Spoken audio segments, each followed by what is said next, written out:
네, 안녕하세요. 내부자들입니다. 안녕하세요.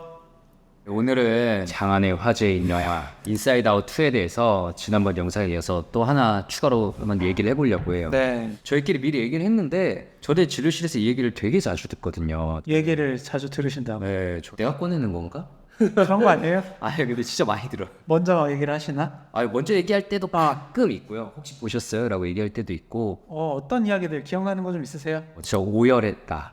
오열했다. 옆에 사람 신경 쓰지 않고 눈물이 막 넘쳤다는 얘기도 듣고 이렇게 사람 마음 뒤흔들 얘기였으면 미리 얘기해 줬어야 되지 않냐, 혹은 되게 어려웠다, 나는 잘 이해가 안 갔다라는 분도 있었고 좀 다양했는데, 되게 인상 깊고 좀 자주 들은 얘기는, 나는 이제 내 마음속 주인공이 생각이라고 생각했었는데 영화를 보니까 감정들이 주인공이더라.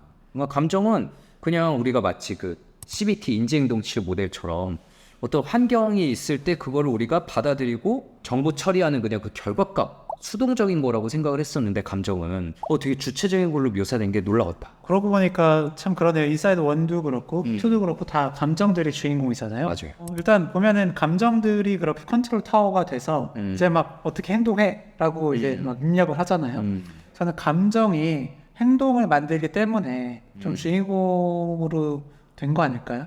그러니까 예를 들어서 우리가 슬프거나 외롭잖아요. 이런 감정을 느끼면 어떻게 하죠?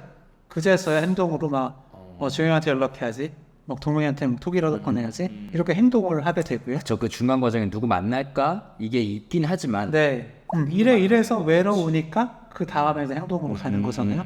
그리고 내가 어쨌든 공격받았다, 무시받았다고 느꼈을 때 이제 화가 나니까 그걸 이제 행동으로 뭐 소리를 친다든지 뭐 때린다든지 그렇게 행동으로 옮기게 되고요. 기쁨, 네, 즐거움을 느낄 때 그걸 계속 하려고 우리가 행동을 하죠. 감정이 더 그래요, 생각을 해보면. 네. 어젯밤에 제가 이제 다른 채널에서 유튜브 촬영 끝나고 밤늦게 이제 농구를 갈까 말까 고민했단 말이죠. 생각에 의하면 안 갔어요. 근데 감정이 네. 너 가야 된다 이렇게 해가지고 결국 갔거든요. 근데 이 생각을 해보면은 원래 뇌에서도 더 원시적인 부위가 감정을 담당하거든요. 우리 뇌에 이렇게 있으면은 이 좀 더 깊숙한 곳에 있는 부분이 감정을 담당하고요. 그 뒤에 사람이 이제 인간이 진화해 오면서 생각을 담당하는 부위가 그 위에 더 겹겹이 쌓이면서 진화했죠. 네, 제가 흔히 이제 동물을 생각하시면 되는데 포유류 이전에 그런 동물들을 보면 더더욱 감정밖에 없죠. 생각 안 해요. 그들이 이제 점점 이제 진화를 하면서 생각이라는 걸 좀 하고 살죠. 그래서 현재 인간의 뇌도 우리가 태어난 다음부터도 이런 순서로 발달을 해요. 그러니까 어릴 때는 사실은 이제 감정 위주로만 돌아가고 점점 전두엽이 자라나서 생각을 담당하고, 실제로 작동하는 순서도 그렇습니다. 어떤 일이 터지면 우리 일단은 감정 오고 그 다음에 전두엽이 작동하고 이렇게 가죠. 저는 어쨌든 이 영화에서 얘기하는 건 감정이 그만큼 중요하다라는 이야기를 하려고 하기 때문에 감정들을 주인공으로 내세우지 않았나라고 생각을 합니다. 그래서 어쨌든 아이 때는 저희가 지금 설명드린 것처럼 뇌가 덜 자랐기 때문에 좀 더 감정에 솔직하고 충실해요. 그게 우리의 이제 누구나 겪은 나의 예전 모습인데, 이게 점점 없어져 가는 거죠. 네. 네. 감정의 주인공이다라고 말씀을 드렸는데, 그건 치료에 있어서도 감정이 먼저입니다. 우리가 인지행동 치료를 할 때 이제 어떤 감정을 느꼈다라고 했을 때 그걸 유발하는 어떤 생각이 뭐였나요?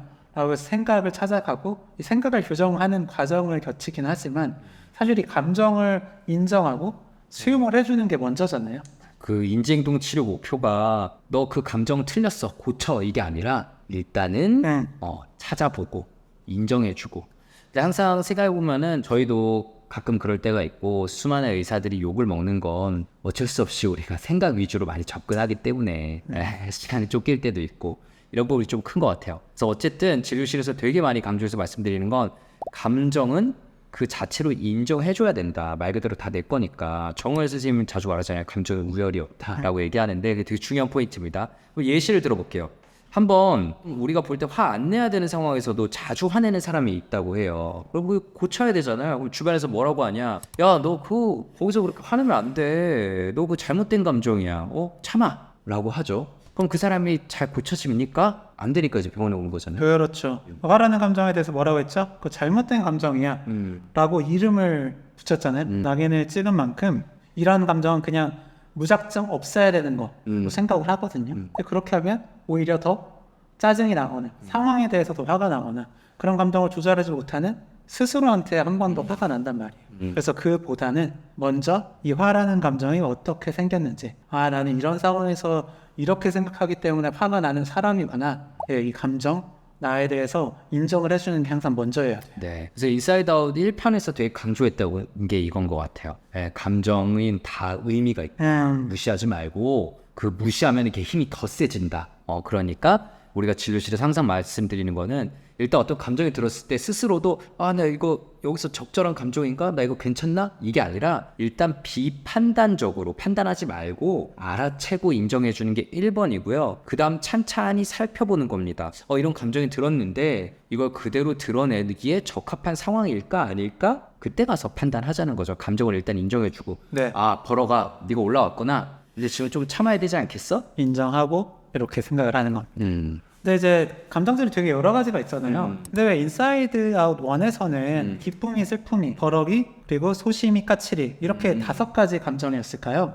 저도 이거 좀 궁금할 거 한번 찾아봤는데 저명한 심리학자인 폴 에크만이라는 사람이 이제 기본 감정, 베이직 이모션이라는 이론을 좀 폈었는데 네. 이게 1970년대부터 90년대까지도 주류 이론이었다고 해요. 문화권에 관계없이 사람이라면 유전적으로 내재된 감정이 이제 기본 감정이 있는데 이게 6개가 있다고 얘기를 했어요. 행복, 슬픔, 분노, 공포, 혐오, 놀람이라고 합니다. 네. 이 6개가 이제 거의 그 주인공 등장하는 5개의 감정하고 거의 똑같죠. 그러니까 기쁨이는 뭐 행복일 거고, 슬픔이 뭐 버럭이 분노, 공포 혹은 놀람이 이제 소심이로 아마 갔을 것 같고, 혐오가 아마 까칠이로 갔겠죠. 네. 이게 이렇게까지 맞네라고 또 보니까 이 기본 감정 이론 창시자인 폴 에크만 교수가 인사이드 아웃의 이제 대본 자문을 맡으셨었다고 하더라고요. 베이직 이모션 1차 감정들을 보면은 정말 어린아이들이 느낄 수 있는, 그리고 굉장히 생존과 관련되어 있는 그런 감정들이에요. 예를 들어서 우리가 혐오하면은 되게 썩은 어떤 음식을 보면 되게 혐오하는 감정이 들고, 그쵸.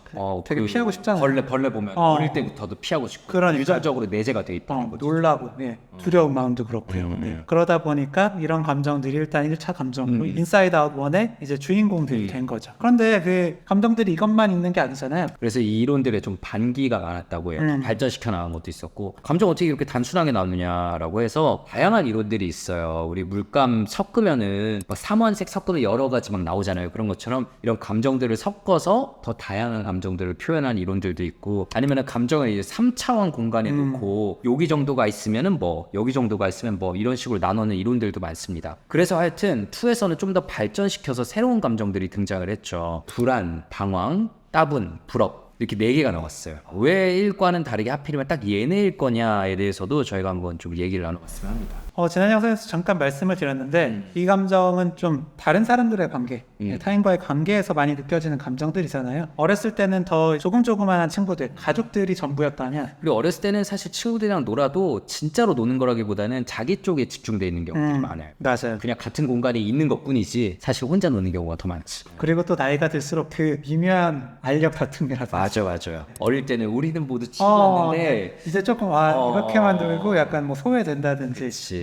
미묘한 어떤 관계들에서 나오는 그런 감정들, 행동들을 다루기 위해서 뭐 당황이, 따분이, 불업이 이런 친구들을 또 주인공으로 내세우지 않았나 싶습니다. 불안이는 당연히 어릴 때부터 불안한 감정 애들 느낄 수 있습니다. 근데 라일리가 뭐 안정적인 환경에서 자라나서 잘 못 느꼈을 수도 있고, 그리고 그 정도로 좀 내가 인지할 만큼 큰 감정이 아니었다가 본격적으로 불안해지는 상황이 나니까 그때 나타난 거지, 불안을 뭐 처음부터 못 느끼고 이런 건 아니었을 거예요. 근데 이걸 한번 생각을 해보면은 이제 우리 마음속에 여러 가지 구조물이, 원래 정신분석학 이론에서도 여러 가지 구조물이 있는데 그 우리 마음 좀 더 근원에 있는 거 이제 셀프라고 부르잖아요. 자기. 우리 1편에 나왔던 감정들은 우리 근원에 좀 더 가까울 거예요. 근데 우리가 자라나면서 결국 좀 더 남 눈치를 보기 시작하고 맞춰서 살아야 되잖아요. 페르소나가 점점 더 자라나는 건데 이 편에 나오는 감정들은 페르소나에 좀 가깝다고 할 수 있을 것 같아요. 남 눈치 보면서 약간 불안해지고, 남 눈치 보니까 소심해지고 당황하고.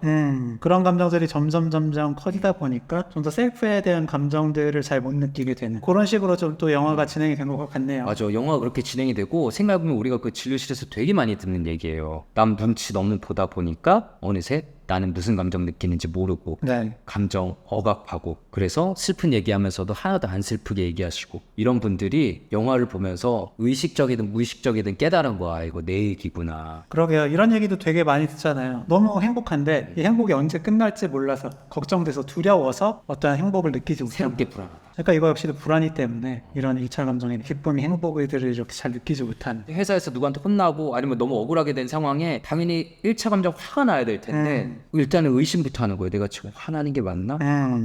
수치심 그리고 눈치. 이게 저는 미국에서 만들어진 애니메이션이지만 우리나라 관객들이 더 많이 공감하지 않을까. 그런 부분들은 진짜 예. 네, 왜냐하면은 더 눈치 보잖아요. 더 눈치 보면서 자신을 잃어버리는 사회가 우리나라이기 때문에 이렇게 펑펑 울었다는 환자분들의 말이 좀 이해가 갑니다. 저는 진료실에서 제가 들었던 말 중에 인상 깊었던 게, 이제 약간 스포일 수 있어요. 이미 뭐 시작을 스포게. 네.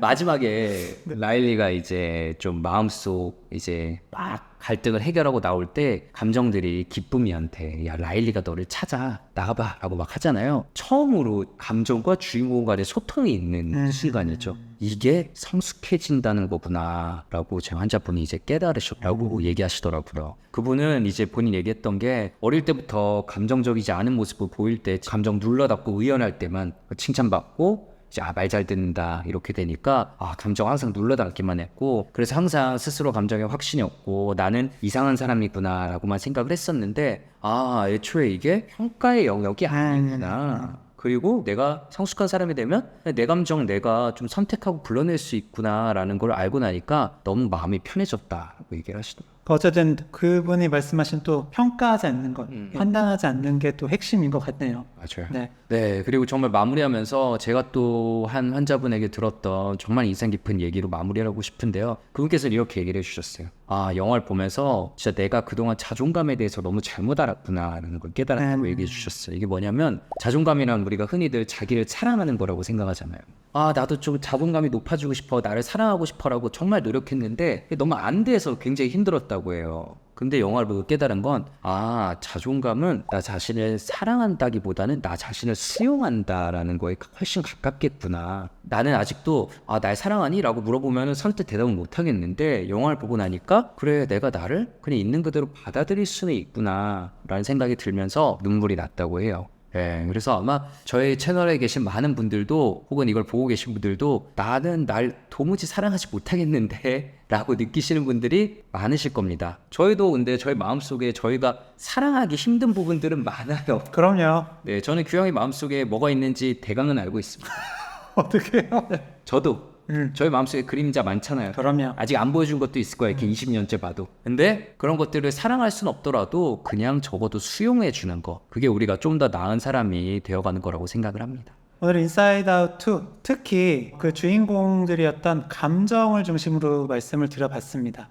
저 영상을 보시면 그래서 인사이드 1에서 2에서는 이렇게 감정들을 주인공으로 내세웠구나 라는 걸 좀 더 이해하시고 이 영화를 좀 더 풍부하게 즐기실 수 있게 되기를 바라겠습니다. 네, 다시 보시면 더 많은 것들이 보일 겁니다. 그리고 또 영화 이렇게 보면서 궁금했던 점 있으시면 또 저희 댓글에서 나눠주시면 좋을 것 같고요. 맞아요. 그 중에 인상 깊은 게 있으면 저희가 또 추가 영상을 만들어봐도 좋을 것 같아요. 그러니까요. 네. 저희는 다음 시간에 더 유익하고 흥미로운 컨텐츠 들고 찾아뵙도록 하겠습니다. 감사합니다. 감사합니다.